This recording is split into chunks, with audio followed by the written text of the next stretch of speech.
Bonjour à tous et bienvenue sur Développement Facile.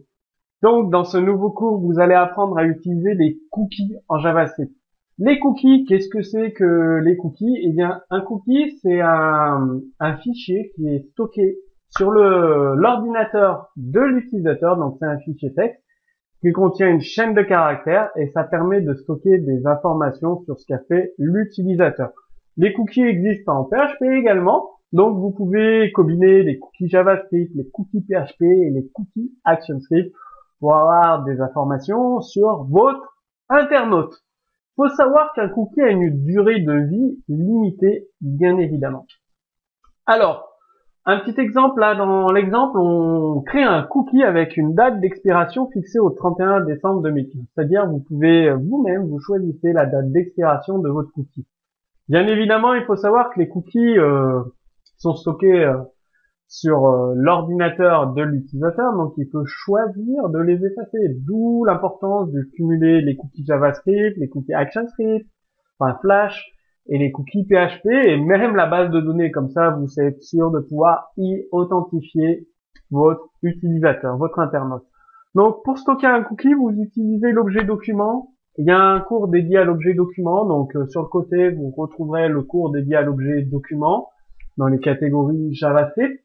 Donc, vous faites document.cookie égale le nom du cookie égale sa valeur, point virgule, expire, et vous mettez la valeur de la date en langue, enfin en norme anglaise. Donc le jour, le numéro du mois, enfin le jour du mois, jour de la semaine, jour du mois, le mois et l'année et l'heure en GMT. Tout simplement, donc document.cookie, nom du cookie égale sa valeur, expire égale la date au format anglais, tout simplement. Donc, vous pouvez affecter un nom de domaine à un cookie, c'est-à-dire qu'un cookie peut être uniquement valable sur un nom de domaine très très précis. Et vous pouvez également spécifier une URL au cookie. Et il est possible de rendre la connexion sécurisée HTTPS obligatoire pour lire et modifier votre cookie.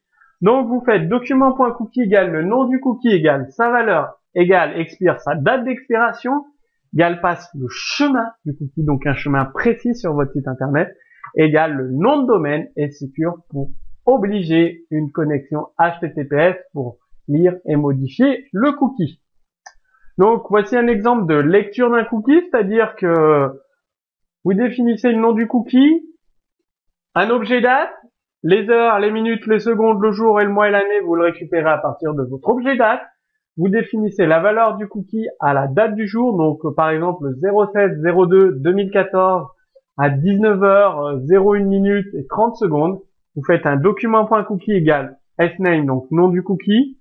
La valeur expire au 31 décembre 2015 sur le domaine, un cookie réservé au nom de domaine dev-facile.com. Si document.cookie.length est supérieur à 0, ça veut dire que le cookie existe déjà et a bien été créé. Donc pour lire un cookie, c'est document.cookie avec le nom du cookie. Vous pouvve récupérer ce qui était dans le cookie. Pour écrire un cookie, c'est exactement le même principe. C'est document.cookie.indexOf sname, ça vous permet de savoir s'il y a un cookie qui porte ce nom-là. Si cookie est égal à -1, il n'y a pas de cookie qui porte ce nom-là. Par contre, si le cookie existe, document.cookie sname valeur, vous pouvez le remodifier et vous pouvez afficher le cookie avec la longueur, la taille du cookie, directement le contenu du cookie avec document.cookie, tout simplement.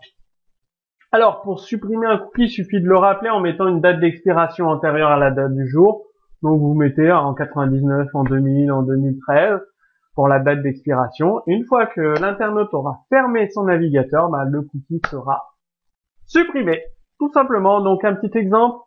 Si le cookie existe, donc la taille length supérieure à 0, on dit que le cookie est déjà présent. Donc, on fait document.cookie égale le nom du cookie s'appelait cookie-name égale sa valeur, expire au 1er janvier 2000, sur le nom de domaine dev facile, le répertoire à la racine, et ça veut dire que le cookie a été supprimé.